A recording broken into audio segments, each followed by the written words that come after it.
I'm Michael Bungay-Stanier. This is Change Signal. This is the podcast where we cut through the blather, the BS, and the noise to find the good stuff that works in change. If you're a transformational leader and you are playing to win, here's where you can sniff victory. There aren't many people in the world whose thinking has a clarity and resonance and power to it, who are able to weave together both lived executive experience and a rigorous management theory. But Roger Martin is one of those people. He's been recognized as the number one thinker for Thinkers 50, and he's consistently in their top 10 thinkers all the time. He's written about, a bazillion books, one of which in particular about strategy is one of my all-time favorites. It's called Playing to Win. And I actually quote it in The Coaching Habit. He was the former dean at Rotman, which is the University of Toronto's business school, and completely turned it around. He's helped Canada become a force in world tennis, and he works as an advisor to CEOs around the world, helping them think and deliver. So Roger, welcome. It's great to be talking to you again. It really is. How are you helping CEOs and their C-suite colleagues to think about change these days? I guess my philosophy on change is if you spend your time telling people kind of what to do, so you say, here's my strategy. And since you work for me, Michael, could you please do those things right. that I want you to do? What I find is that generally speaking, people don't, right? The Michael in this story just goes on and continues to do what they're doing. And I think it's for two reasons. Reason one is you aren't very invested in my set of choices. I wasn't involved. I didn't opine on that. And so, yeah, you're my boss, Roger, but I'm sort of okay with that. And then being given a job, which is to do what I say, I think is inherently demeaning. And it's demeaning because I don't think anybody knows what that means. Have I given you a recipe? No, I say, well, I've said our strategy is to, differentiate on the basis of customer service. Go do that.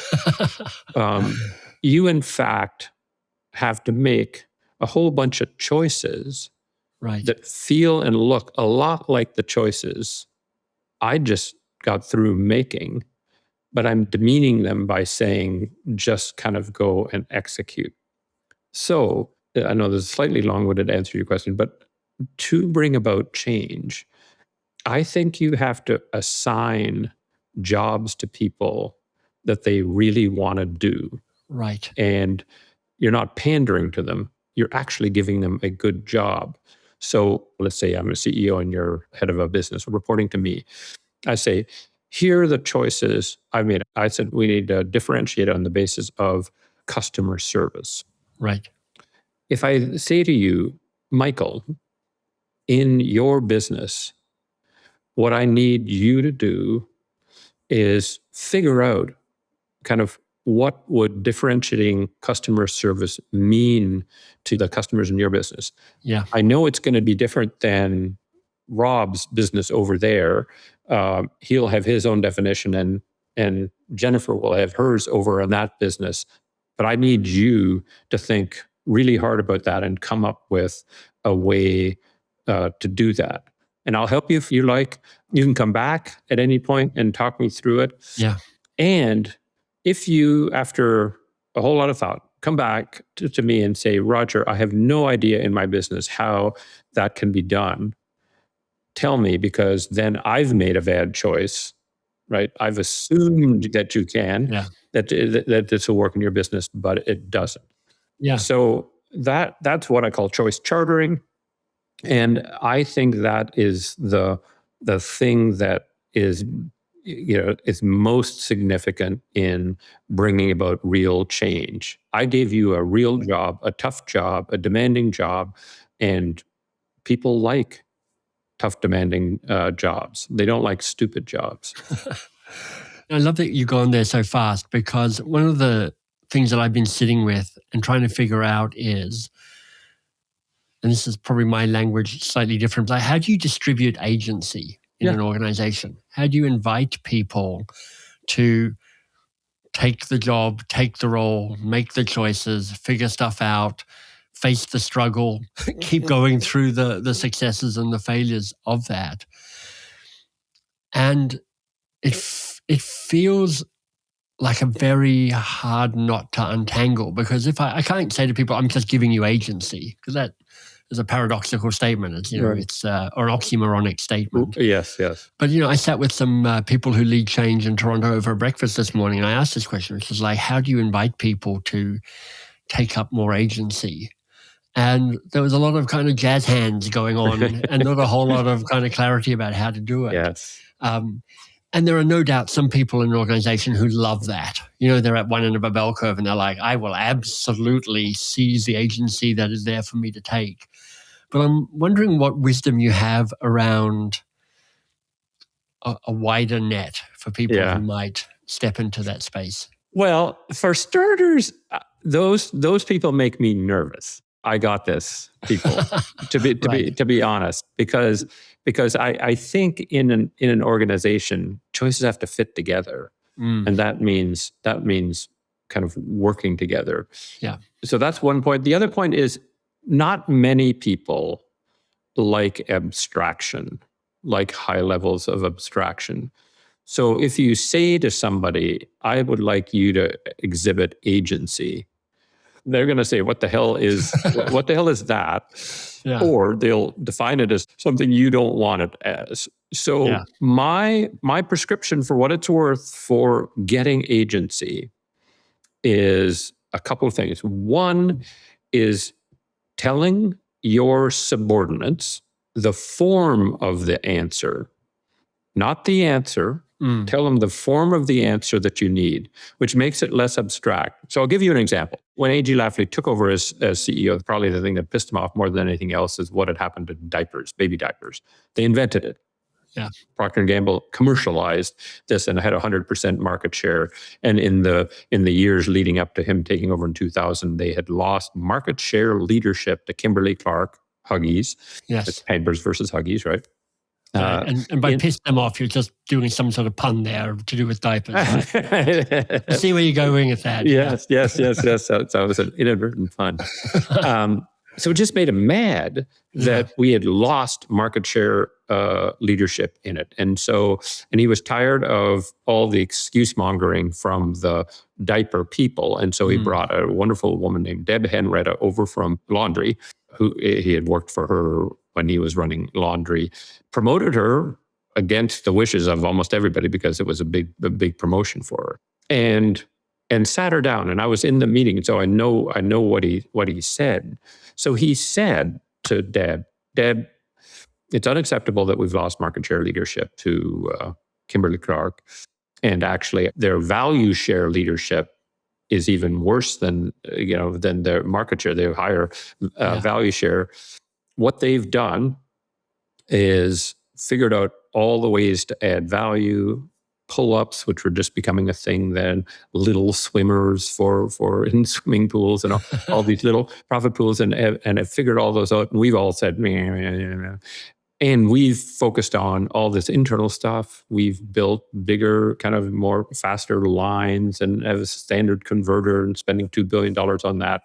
And so our cost structure is getting so high that we have to price kind of higher. So Deb, I want you to go away and figure out, right, how can we get back market share leadership? How can we get more connected to moms? We've lost connection to moms. And how can we create a cost structure that would support that new strategy? Right. So he didn't tell her the answer. No. But he told her enough about the form of the answer for her to look for. Right. She had to think about reconnecting with the consumer. She had to think about regaining market share. She had to think about these small pockets of profits, and she had to think about the cost structure. And he said, and Deb, my door's totally open here. This is a big, tough job. Come to me at any point. You don't have to wait till the end. I'm happy to talk things over with you. He pointed at me and said, you can have this guy.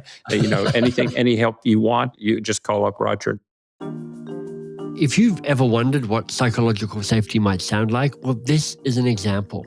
And note, you don't create agency without it. Back to Roger.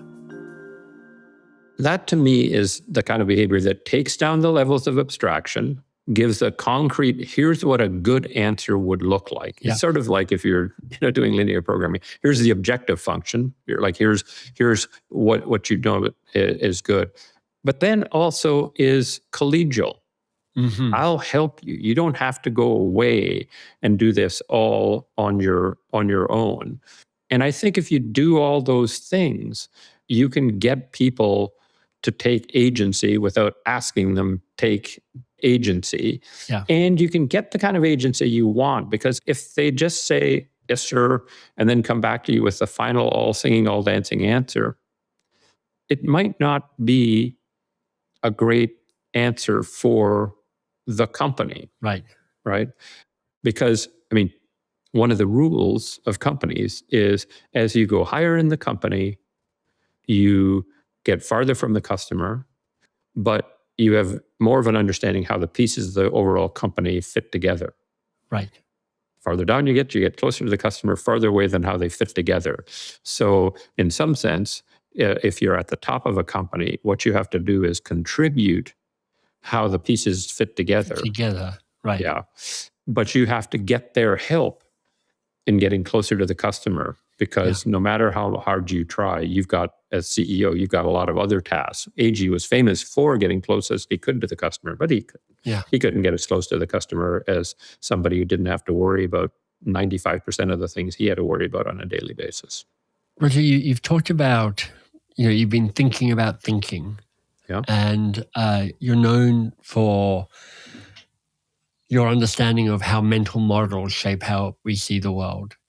And when you're working with change and transformation in an organization, often what you bump into is legacy systems. Yeah. Just like it is really hard to shift these status quo things. The status quo has a heavier gravity and a stickierness than anybody realizes. An iron grip, I always say. An iron grip, exactly. I've just got this vision of the status quo holding onto people's ankles and they're like trying to move. Yes. The mental models are a legacy system as well, and in some ways even more elusive than the systems you can point to in an organization. How have you helped people and executives put down an old way of thinking and adopt a new way? It's mainly respect, right? So I think if you come in, as many attempted change agents do, and say, everything we're thinking about is stupid and it's wrong, and we've got to tear all those things out, right? You'll just, one, you'll get a terrible reaction, but two, you'll also disrespect, if you will, the buildup of it's the moral equivalent of the common law, right? Mm-hmm. Common law, which sort of builds up over time. And so what I try to do to bring about change is show respect. Right. And say, okay, this is the way we're currently thinking about customers, or thinking about competition, or thinking about how we produce, thinking about distribution, whatever it is we're thinking about. Yeah. And then I ask people, okay, what of that is really important to keep? And now that you've kind of looked at it, because often they don't look at that, and I help them diagnose, here's what we think of customers, how we think of customers. You surface those models and make them tangible, and like you may not even realize that this is the framework you've had, but this is my guess at the framework you've got at the moment. Yeah. And I respect it. Mm-hmm. That is the key, to respect it. And I try to always eat the dog food, do my advice. And when I got to the Rotman School as dean, everybody sort of expected, they sort of said, oh my God, there's a business guy, not an academic, and he's going to come in and change absolutely everything. He's going to fire everybody and bring in his own people. And I think it's kind of remarkable if you look back, and we totally transformed the place. You did, yeah. And were recognized for that. It was almost unrecognizable 15 years later from what it was. But I had the same vice dean academic as I inherited. Yeah. I had the same chief administrative officer that I was sort of CFO and COO combined kind of as I started with. I had the same EA that I started with. Yeah. You fired everybody else, but those three people were, no, I'm kidding. No, I mean, those are just examples of the, there certainly were. I had a new head of programs, Yes. but he was actually at the school when I arrived, but I kind of promoted him out. But in terms of bringing kind of my people from the outside, I did zero of that. No, I shouldn't say zero. I got some people from industry to teach courses as adjuncts, but in terms of the administrative structure of the place, I didn't do any of that. And I showed, I think, a lot of respect for how things were done. Yeah. But we changed some of them and kept others. And so people behave remarkably like people, right? I think often people who want to bring about change want to have people be theoretical or conceptual, but no, they're just people. You come in and you don't respect them, and they're not going to respect you. They're going to kind of hate you if you say change everything. Yeah, they're going to say, no, that's nuts, and they're right. Just for sake of history, my explicit plan for the Rotman School was to make it unrecognizable as the same school that I took over as dean on the day I left.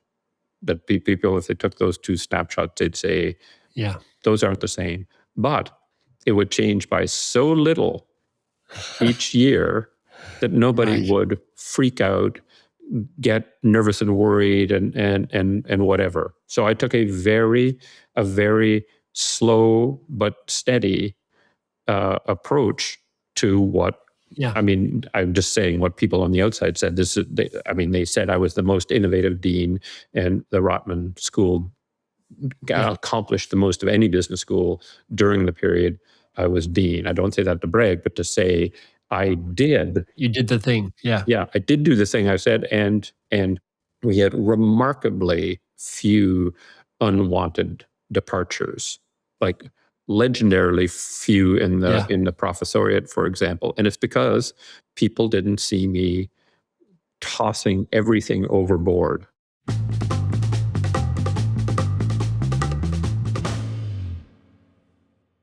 Okay, so if you want more of Roger, you should subscribe to his Substack. You'll find that at rogerlmartin.com. He's really active on LinkedIn, and that's a place you can reach out to him directly.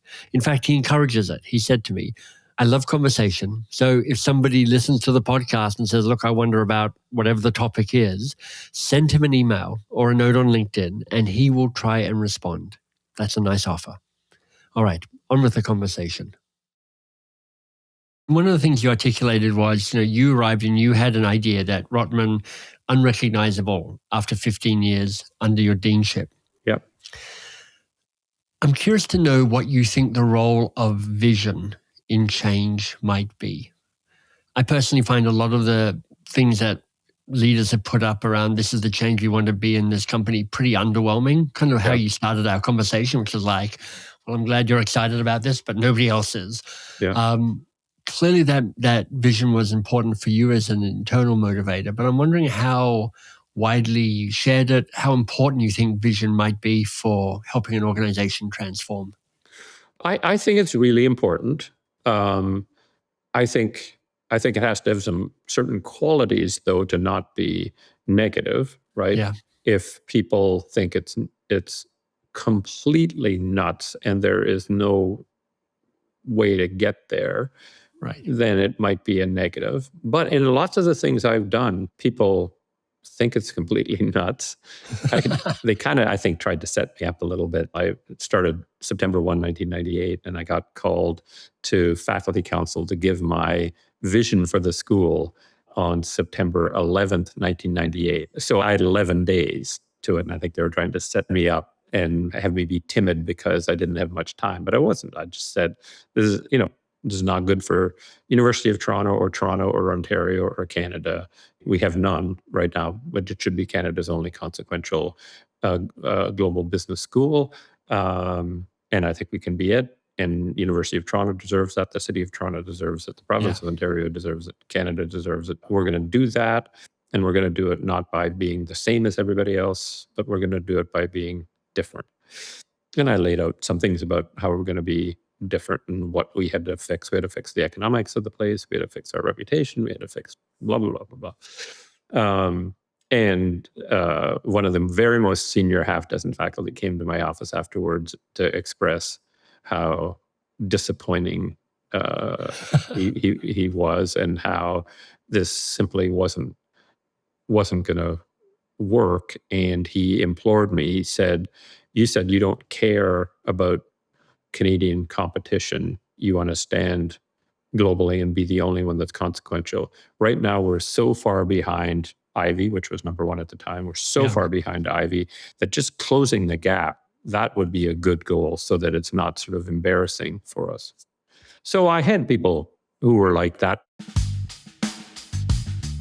I'm going to interrupt to say, and I know this will sound counterintuitive, what a generous act, really, to make your opposition known. I mean, obviously, it's not great having somebody going, "I don't agree and this will never work." But it is so much better than the silent, passive resistance that sometimes shows up. People who will actually share their resistance, they're telling you, this is what matters to our organization. This is something we want to hold on to. We're not just resisting for the sake of it. We're actually treasuring this thing, and we're worried about it. And what's more, when you hear that from one person, they're not just speaking for themselves, they're speaking for other people who are remaining silent. Now, you don't have to agree with them, you don't have to give in to them, but it does give you a new, deeper insight about how to navigate the landscape and some choices you might make. But enough people sort of said, let's give this guy a chance. Yeah. And bless him, that guy, probably 7 years later, when we were already ranked number one in Canada and on the way to kind of stardom, he said, "Just wanted to tell you, I was absolutely sincere when I came to talk to you. I thought this was nuts, but you've done it, and I just want to acknowledge that I was wrong, and That's great. And you were right." Bless him. Bless them. It's lovely when people are gracious like that. Yeah. But none of those things would have happened if I would have accepted that professor's goal of closing the gap with Ivy. We couldn't have done what we did, because that's not exciting. Yeah. And we had a lot of people excited about what we were doing, and that excitement was really, really useful. So yeah, a vision is important, and it should be a vision that inspires people, not terrifies them, inspires them. It might befuddle them. I've done that multiple times. I've had a befuddling of vision. One of the things that I notice is often it feels like people are trying to pour water into a full glass. They're like, okay, we're all flat out, we're all overwhelmed, we're all struggling with what's currently on our plate, but we need to also go through this change on top of everything else. Do you have any guidance on what it takes to create the capacity, both kind of literally, but also, I guess, emotional and psychologically, to allow people to actually have change be an ongoing part of the way that they work these days? Yeah, I mean, I think it's to get very practical, Michael. I'm nothing if not a practical guy. And I think if you give people a job that is a stretch but doable and is something they are excited about, they will forget about change and how much am I changing, whatever they'll say. Yeah. I've got this task. I've got a boss who has given me this task, has shown confidence in me. He or she has said they'll help me. I'll think they'll just do it. So I Yeah. spend a lot less time kind of talking about change. Oh, Michael, you're going to have to change and we're going to change. Right. I just say, no, here's the task. Right now, you're the head of placement. Right now, our students kind of feel that they're on their own. We've got to make them feel like, no, they've got an advocate and a helper. Mm-hmm. And what that'll entail is setting up systems so that they don't feel like they've fallen through the cracks. It'll mean being out there with corporate hirers and showing them kind of what great product we've got kind of for them. So I would help them out and just say, that's your job. I don't say, we've got to change completely the way we do it. Completely. The way we're doing it now sucks unbelievably.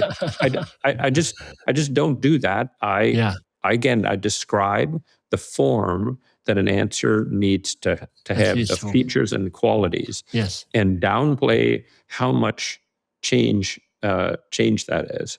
Now, if they look panicked in that conversation, then I ease back and try to give a proximate goal. And sometimes if I need somebody who will go for that bigger goal, I will have to replace the person because the organization needs it.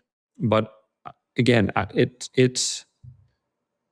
like to think that I treat the past with respect, people with respect, and if you do both of those things, they will feel more comfortable walking into a future that is new and different. If they feel they're being asked to do something that is simply undoable for them, then they will bring up in their mind, oh my goodness, this is a lot of change. I'm afraid of change, right? They'll get that little self-talk in their head, and then that defeats them. We're ending on a profound note, which is, I think, this. Don't make change separate from the work. Make the work the driver of the change. I mean, it's a bit like that statement, you're not in traffic, you are the traffic. Now, I'm left kind of wishing Roger was my boss. I mean, that wouldn't last at all. Not because of Roger, because of me. I'm not that great at having a boss. But, you get a sense from this conversation, what a role model of bold ambition and clear guidance and high trust. And I trust you're enjoying Change Signal. I am. So thank you for spreading the word. We love a review, some stars, a post on LinkedIn. But above all, we love you telling someone, hey, listen to this episode. It will help you be a transformational leader. That's really a great gift to us. There's more at thechangesignal.com, including how to sign up for the newsletter. Thanks for doing the work. I'm glad you're here.